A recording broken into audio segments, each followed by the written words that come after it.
But we're excited to be here. And actually, I sat in this class in 2004, the year that we started our company. And man, I remember this class was awesome. I had such a great time. And it's crazy to think that 10 years later I'd be standing up here. I never thought that. But I definitely learned a lot in this class. So we're grateful to be here. And hopefully we can share something with you guys and teach you something today. So I am co-president of Do My Own Pest Control. It's an online retailer that sells pest control products. And I oversee the technology side of the company, and my brother is with me as well. The older, wiser, better-looking brother. So, going to get started here. The first thing we want to talk about today is ideas. Before we get in the story of our company, which we'll definitely share with you guys, I want to blow kind of a myth out of the water first, and that's a lot of people that me and Michael talk with who hear our story are like, man, that's so cool, you guys did this. I want to come up with an idea too. I want to come up with something original, but it's so hard to come up with something that no one's thought of before. And I kind of want to get you guys away from that an entrepreneur is not someone who sits in a room and, okay, think until this idea comes up in their head that no one in the world has ever thought of. That's not always, sometimes they come that way, but not always. Ideas can be, let's talk about a new idea. An improvement on an existing idea is a new idea. Taking a great idea from one market and applying it to another market or even another country is a new idea. If any of you were here last semester, we had a baby.com.br that took the diapers.com website, which some of you are familiar with, and took it to Brazil. They've been incredibly successful in Brazil with this company. And there's entrepreneurs doing that all over the world now, taking ideas from here, moving it to different countries. So think about that if you're trying to come up with ideas. A business that supports a successful market can be a source for new ideas. So we'll give some examples of these. How many have seen this product? Raise your hand. Okay, some of you, the Nest. The Nest is a smart thermostat. I think this came out last year. It's a thermostat that connects to your iPhone. It learns from you. It learns what settings you're making, and it's smart. And then it adjusts the temperature in your house accordingly as it learns from you setting the thermostat. So they took the idea of the thermostat, saw some pains with it, and made it a little better. It's taking an existing idea, making it better. How many have seen this product? Everybody, right? How many have read the biography of Steve Jobs? Okay, some of you. Great book. If I remember right, in that book, Steve is in a conference room with some of his associates, and they're talking about what can Apple improve. What's something in the marketplace that Apple can take and make simple and easy? And Steve loved music, and he said, the music players on the market stink. And if any of you have read Steve Jobs' biography, he didn't use the word stink, okay? You'll find that out. But they decided that they were going to take the music player and make it so good and so easy to use, and of course, the rest is history. So another product here is OtterBox, an example of a company that is riding the wave of a successful market, which is smartphones. There's hundreds of million-dollar companies in the smartphone market, and they're not just the companies that make the phones. They're the companies that make all the products that go with the phones, all the covers. So OtterBox is definitely a company that's doing that. Here's another. This is a picture actually that from a conference that Michael and I attend every year. It's the Internet Retail Conference, an expo. All these companies that you see here in this picture are not internet retail companies. They don't sell products. They sell services to the companies that sell the products. There's marketing companies and warehouse management companies and just all sorts of businesses here that just support that growing market. A great source of ideas. So basically an idea is anything that solves a pain in the market. Anything that solves a pain out there can be a source for a good idea. Just look around. But just remember too that, and I remember this as a student, when you come up with an idea or you have a couple on a piece of paper, you're like, oh man, I don't want anyone to see this. I don't even want to tell my roommates about these ideas. In a sense, that's true. You want to keep some of that to yourself, but the reality is that ideas are hard to bring to market, okay? Venture capitalists listen to good ideas every day. They don't get off out of their office and run out with all of them because it's not just an idea that makes you successful. It's creating and building that idea. And that's what an entrepreneur does. They create things. And with some vision and determination and some hard work and a little financial backing, you can bring that idea to market and a lot of hard work. So, okay, once you have that idea, market size does matter. I love Dilbert. Here's the consultant in Dilbert's office. He's like, hey, we've narrowed our target market to this guy right here. He's the only one rich enough and stupid enough to buy our high-end product, okay? So then here he is over here selling it to the guy. Our diamond-encrusted time machine will take you 1 hour into the future in 60 minutes. I mean, amazing product. So their idea is kind of flawed at first, but also their market, if they don't sell it to this one guy, it's not going to happen. They're not going to have a company. So definitely think about let me go back to that slide real quick. When you come up with this idea, just make sure that your market is big enough to support a successful company. And entrepreneurship is not all about money. It's not. It's about creating, giving people opportunities to work, to grow something. But revenue and profit is a big part of it. You have to have enough to support the families that are going to be working for you, the employees, and put food on the table. So our market, which is internet retail, this graph is a chart of e-commerce growth over the last 10 years. So as you can see, it's steadily going up and up and up. And then here's a graph for the next 6 years projected. So you can see huge opportunities in this market even now to jump in with ideas, whether you are an internet retailer or whether you support one. Just one more graph here, internet retail worldwide. We're seeing the same booms in internet retail in China now, in India, South America. We're in the United States, we're about 5 to maybe even 10 years ahead of the rest of the world in e-commerce. And now all the other countries are following suit, and a lot of entrepreneurs are jumping over there and starting companies. So now we come to our company. And the only other thing I want to say about market size is, so we knew e-commerce was a great market to get into. It's growing. We also knew that pest control was $1 billion market. If we just could get a piece of that, we could have a successful business. So this is a video that we had a marketing company make for us. I just want to show a snippet to give a little intro to our company. So if I can navigate over. Do My Own Pest Control is the leading online retailer for do-it-yourself pest control products and now lawn and garden control. So the difference though between our products and what you might find in the store is ours are professional grade. I used to own a pest control company, and so my brother was graduating college and he was a website designer and a pretty good one, and we put 2 and 2 together, actually heard about some other websites online that were selling professional products like what we do. We realized that this was something that we could do on our own, and we felt like we could compete with them, and so we jumped in feet first, started out of my parents' basement, and grew into the company it is today. Anyone and any company and any homeowner can have bugs, so we really cater to a wide customer base, and that's one of the great things about our business. Our products are top of the line, which means a lot of money and development has been put into making the products safer. So we don't sell anything that's restricted use, and all the products we sell are very safe when applied as directed. So all the employees here, not only are we a family, but we all have the same goal, and that is to provide customer satisfaction that's above and beyond, and that's what we try to do every day. All right.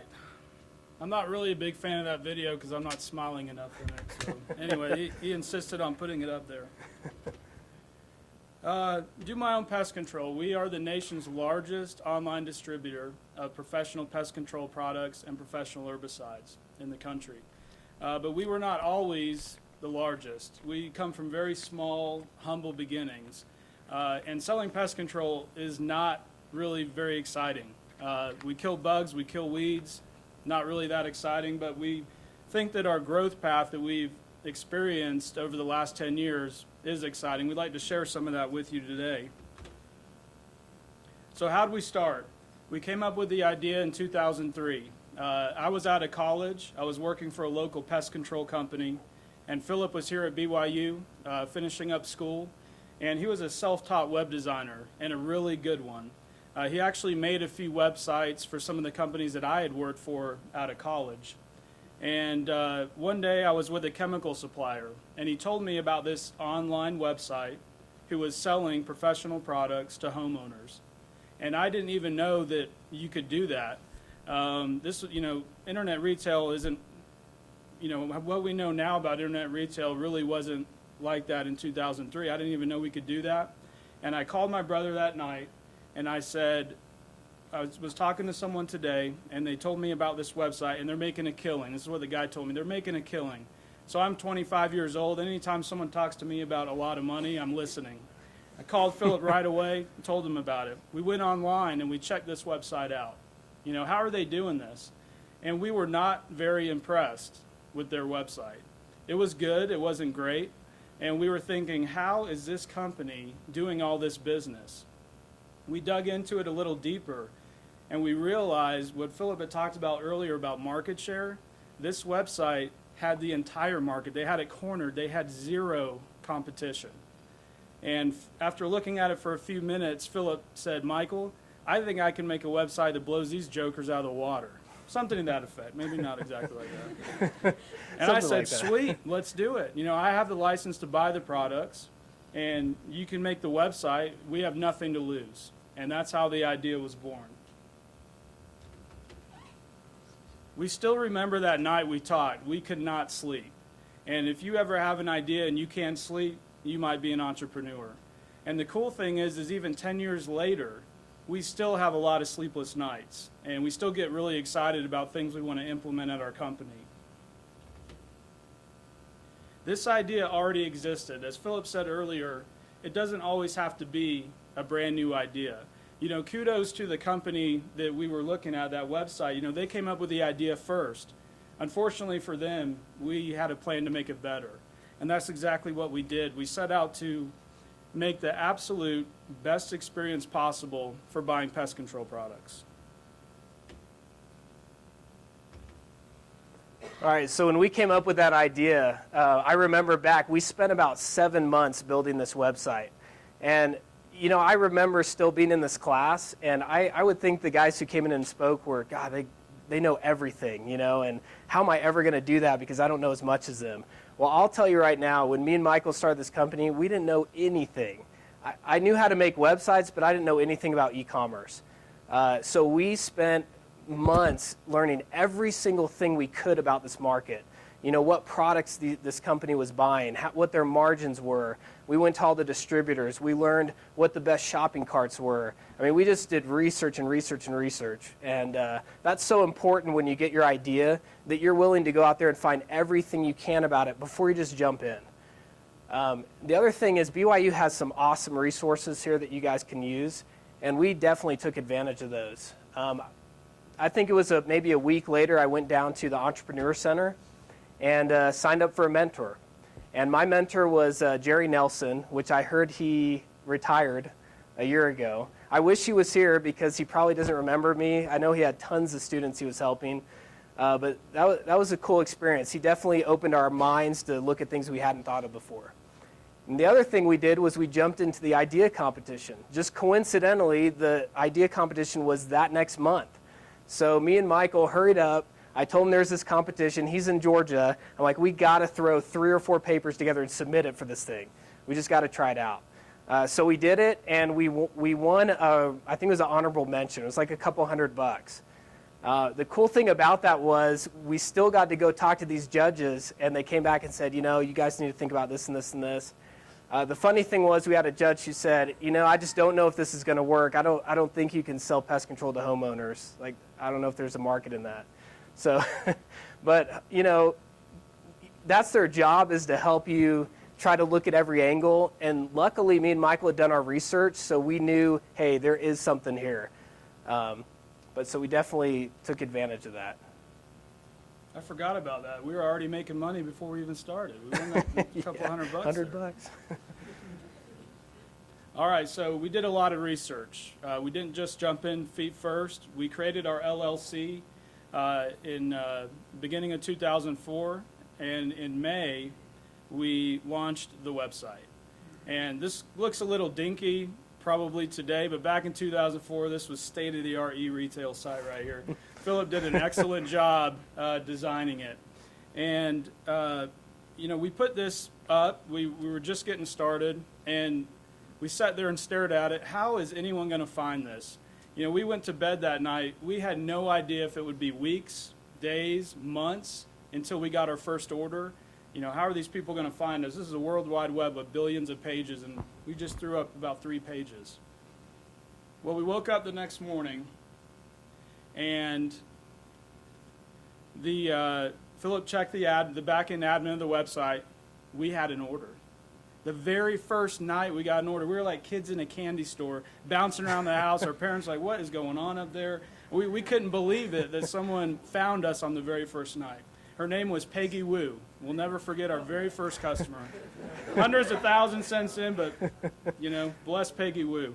She found us. She must have liked our website because she bought a product. She went through the checkout. She gave us her credit card, right? Yeah. And So the site didn't crash, Yeah. which was cool. So we have this faceless picture in our office, Peggy Wu. That's No, right, actually we framed. don't. We wish we knew who she was, but I'd give her a gift card or something. First dollar. So that was really exciting. It was at that point that we knew that we had something here. We bootstrapped the company and started small. This, I think, is really important for us. A lot of business owners, entrepreneurs, some of them have the philosophy of go big or go home. And any of my family back there can tell you that I say that all the time. But in this particular situation, I think we really did it the smart way. And we decided to grow with the company as it grew. A lot of people, this is a website, and now we're shipping pest control products. We could have gone out, gotten a loan, and gotten into a lot of debt initially and bought or leased warehouse space, bought forklifts, pallet racking, all the things that you are supposed to have to be a shipping company. And that could have turned out to be a very bad start for us. So we started small, and to this day, after being in business for 10 years, we've never had to take out a loan or borrow money to operate the company. So we're very proud of that, to be a cash positive company. All right, this picture is pretty awesome for a couple of reasons. An internet retail website is awesome because you can make a killer looking website, and as a consumer, you go to that website and you have no idea if there's some huge fortune, whatever company, or there are 2 kids at a kitchen table taking your order. And that's exactly what we were starting off. We had a 1-800 number on the website, and so people could call in and ask what type of products they should use for their problem. And Philip would answer the phone and say, thank you for choosing Do My Own Pest Control. Can I help you? And if they had a question, he'd say, let me transfer you to our customer service department. Hold, please. And he'd hand the phone over to me. And I'd take him off hold and say, hold. Customer service, how can I help you? And we'd go on from there. And I laugh sometimes when I'm online and I see some random website. I'm like, I wonder if there's 2 kids that are at a kitchen table. The funny thing about that is I think we had one customer that asked me one time, are you guys running this out of your house? Don't tell them what we said. Don't tell them the answer. But another thing along with this, that there's actually some services out there you can sign up for about $20 a month, where the 1-800 number will go in and it'll give you that nice welcome message and music and have all these departments, and then it forwards to your house. So there's a lot of ways you can see. It's all about being big when you're small. So. And if you start out brick and mortar, you can't have customers come to your house. Well, you could, but it probably wouldn't look too good. So that's really a cool thing about internet retail. The other thing I'll say about this picture is partnerships. Me and Philip, of course, we're brothers. We love each other, but we have a great working relationship. And I think that's because we have different personalities, and he's the computer guy. He's over that side of the business. I learned how to turn on a computer just last week. I know nothing about computers. I'm over the other side of the business, the employees, the financials, and we rarely step on each other's toes. And he has strengths that are not my strengths. And that's real important when you're choosing a partner. When I first bought my first pest control company, I talked to lawyers and I talked to accountants, and everyone told me don't have a partnership. And if you talk to those people, they can tell you numerous stories about partnerships don't work out. And I think it's a lot of times because they're the same type Both people are the same personality, and they have the same job scope, and you end up stepping on each other's toes. So just be choosy. Not to say that it can't work out, but we've had a great working relationship because of those reasons. All right, our first warehouse, the parents' basement. Here we go.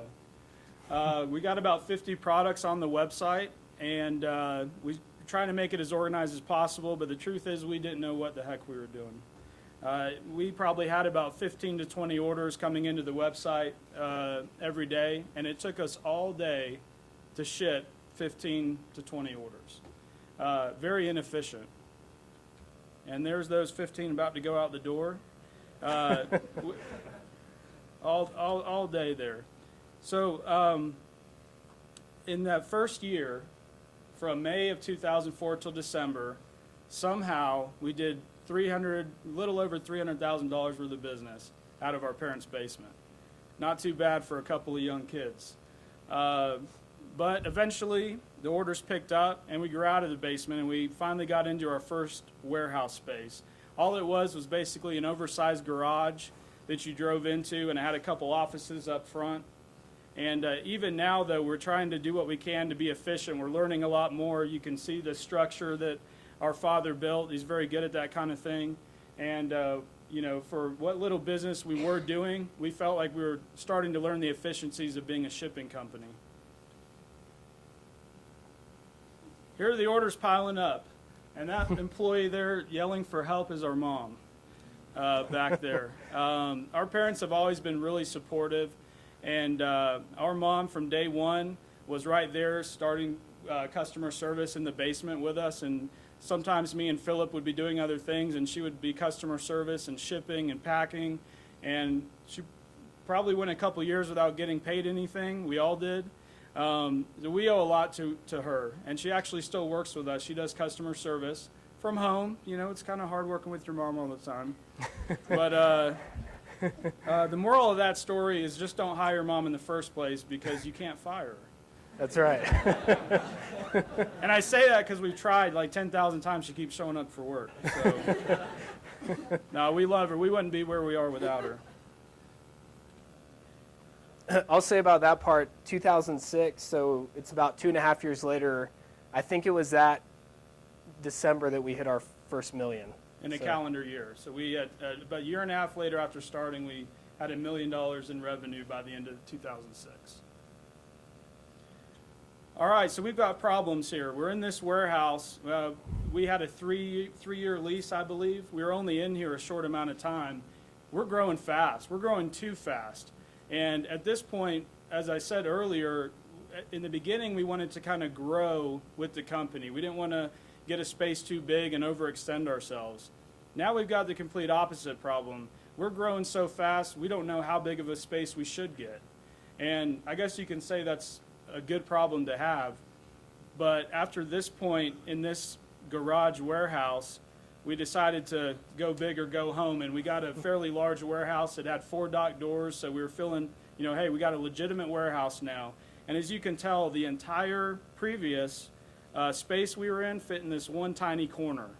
And the warehouse is much bigger than this picture shows, but Philip and I walked back there and we thought we made the biggest mistake we ever made. We said we will never fill this warehouse, and we were pretty scared right then. We thought we'd be in this space forever.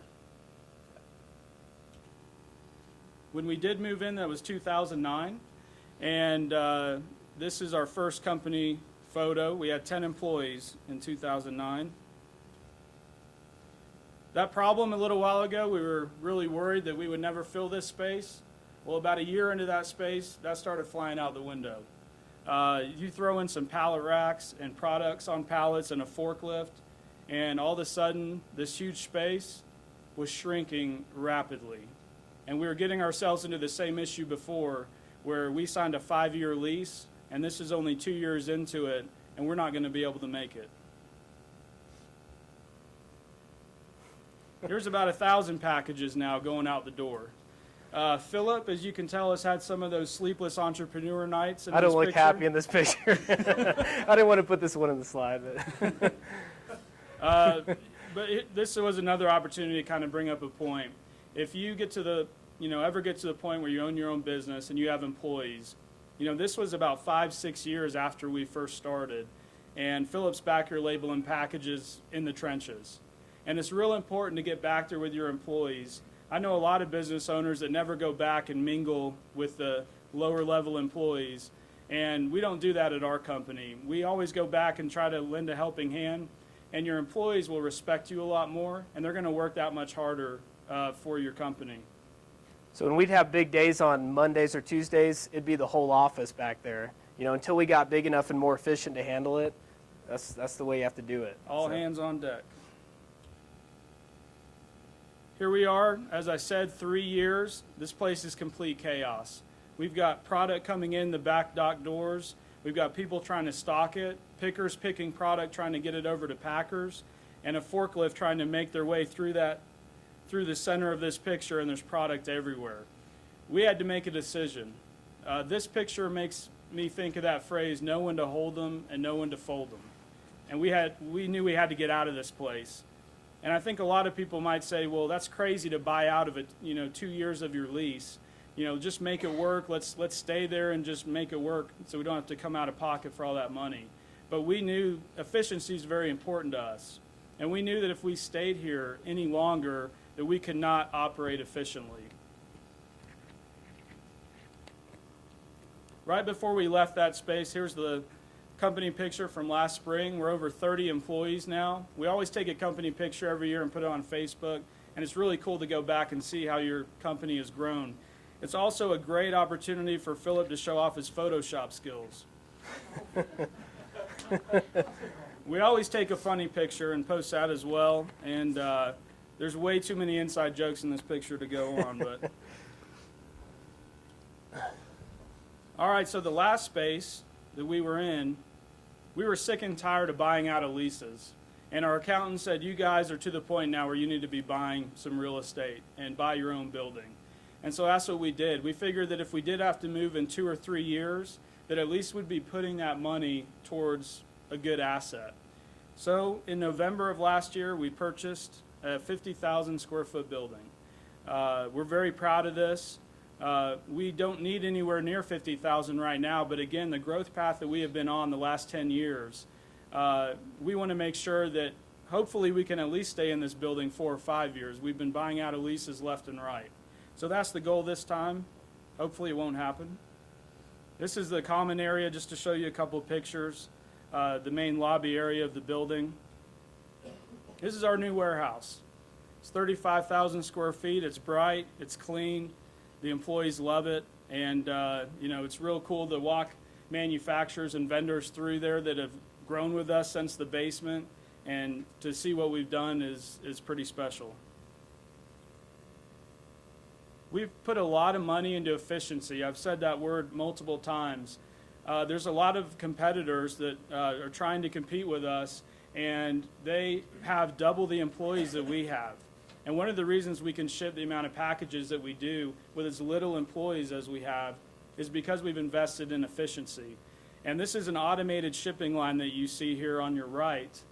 And once our packers box a shipment, no human touches it after that. It all goes down to automated shipping line. It's scanned, it's barcoded, it's labeled, all by machine, and it kicks off onto the UPS truck or the mail truck.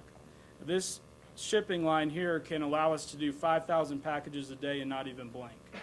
We're not quite there yet, but the point of this is that when you get to that certain point in the company, as I said before, we started small and we grew with it, and now you have to leapfrog that growth. Yeah, you got to, remember to look down the road. As an entrepreneur, especially the owner of the company, you definitely want to know what's going on in the day-to-day, but you don't want to be too involved in it that you're not looking at the bigger picture. And that's what me and Michael had to constantly do, is look at those charts and say, okay, here's where we are this year, here's where we were last year, we got to be ready for next year. And we've always been good about that as a company, and our employees have always been good about jumping ahead of the curve and leading the pack as far as our competitors go. So. All right, you got to take care of your employees. As I said before, pest control is not exciting. So we want to make a work environment where when our employees get out of bed, they want to go to work. And I feel like we've done a really good job of that over the years. I've never had an employee come to me and want to quit. And I'm actually really proud of that. And so what we do is we give back not only to our community and customers, but to our employees. So I'm just going to show you a couple of pictures of our new facility. This is a game room that we have, pool table, ping pong, foosball, workout area in the back, showers in the bathroom, a movie room, kind of lounge, think tank room. And here's our new break room. Our last place that we were in could only fit about 10 employees in it at any given time. So, but the real reason of this picture right here is the most important employee in the entire company lives in this break room. And that's our ice cream maker. If you want morale to go through the roof of your company, you get an ice cream maker. And it's a great conversation piece when you're walking people through your space. Craigslist, guys. Look on Craigslist. Half off. They're not cheap. Okay, so things we've learned. I know we've mentioned a lot through these slides, but here's some takeaways. Rework your business plan yearly if needed. In e-commerce is a fast-growing market, and I might get in trouble for saying this, but Michael and I did not have a business plan when we started. At least not the ones you're used to seeing with 30, 40 pages long and the nice cover and everything. Ours was the 4 pages of the idea competition and stacks of notes and everything in all our emails, and we had in our mind, by the end of all that, our plan. And every year, Michael and I get together and we plan out the next year. And we pivot that plan and we work it and we have our vision.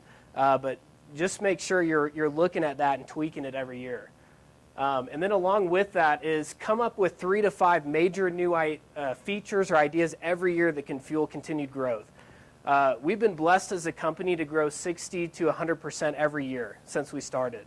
That's an amazing growth path. It's hard to handle that kind of growth, but one of the ways that we've been able to at least keep that going is the beginning of every year we sit down with our key employees and leaders in the company, and we decide on what are the 3 to 5 top things we can do to push the envelope even more, to lead this market, keep this revenue, this growth going.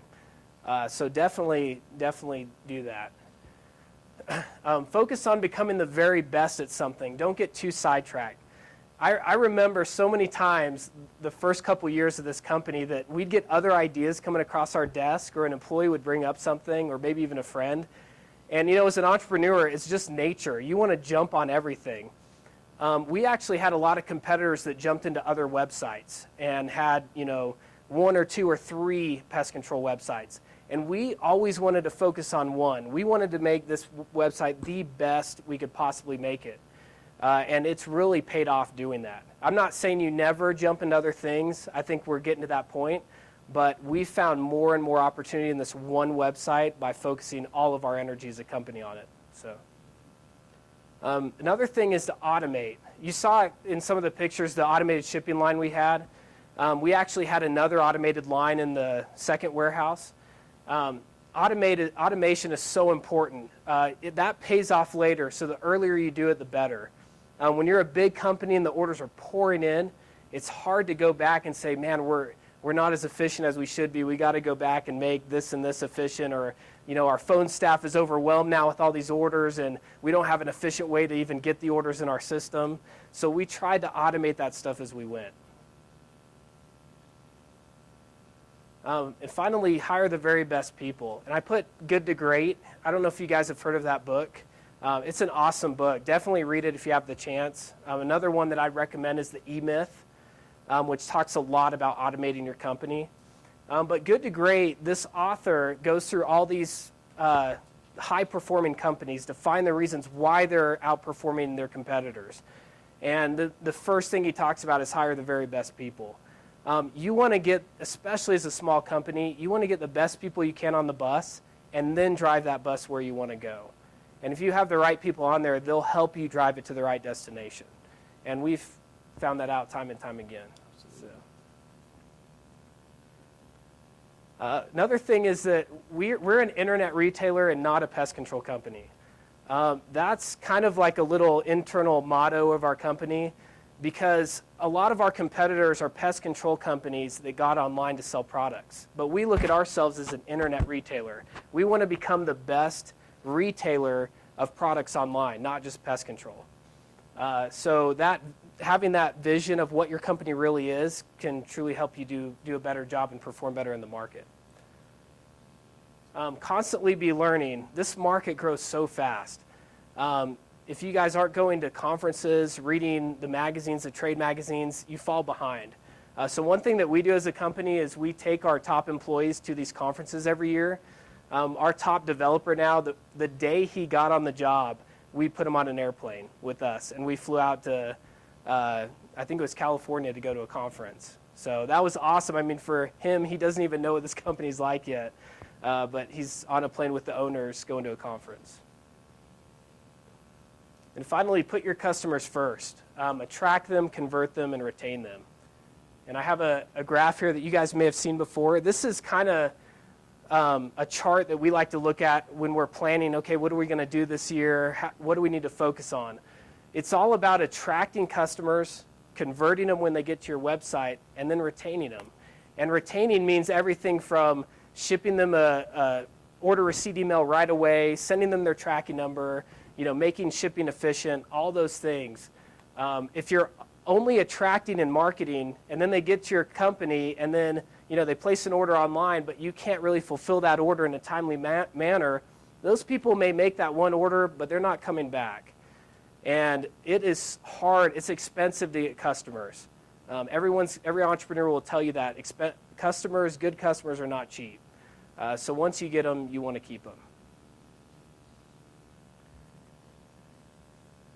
Build a strong foundation. We talked about that throughout the slides. Build as you go. Growth is good, but don't grow too fast. Know what to keep in-house and what to outsource. There's a lot of great companies out there that can do a lot of things for your company, such as IT, web development, build apps for you. And they may have some expertise in that. And definitely go grab those companies, make them partners, have them do that work for you. But there's some things that you should keep in-house. And one thing that we've decided as a company to do is keep our IT and development team in-house. As an internet retailer, it allows us to react to the market so much faster than our competitors. Because when someone implements something and we want to do something similar, we go to our team and we say, okay, guys, here's what we need to do. Let's knock it out. And we'll get it done in 2-3 days. And then finally, know your data. I think from the very beginning, not only did we try to automate, but we tried to know our data very well. We had charts and everything that tracked our margins and profit. And I don't know if our competitors were as good at that, but that's so important in the beginning that you know you're making money and you know where you stand. Here's just a quick snapshot of some of the awards we've won. This company, BizRate, gives out Circle of Excellence Award. Customer service is paramount in our company, and for the last 3 years we've won this Platinum Award. It's only given to about 25 internet companies out of 5,000 every year, and we've won it 3 years running, so we're real proud of that. And it's cool to be spoken in the same sentence as Zappos and Bose and Crutchfield, and those are some of the other winners of this award. And then, of course, the Inc. 5000 is given to the fastest growing companies in the country, and we've been on that list as well for the last 3 years. And in 2010, we were the 700th fastest growing company in the country, 13th fastest in Atlanta. Learn, earn, return. You guys are familiar with that, right, here at the Entrepreneur School. We've been very blessed to have the growth that we have. It's real important to us to give back, and it should be to you as well. We support a lot of charities and a lot of organizations in Georgia, and of course we support our schools as well. Philip's obviously a little biased since University of Georgia did not make it on this slide. Go Cougars. We'll talk later about that. Okay, I mentioned the E-Myth and Good to Great. If you guys want to write those down, 2 awesome books to read. And That's it. That's it. So Thank you. Thank you so much.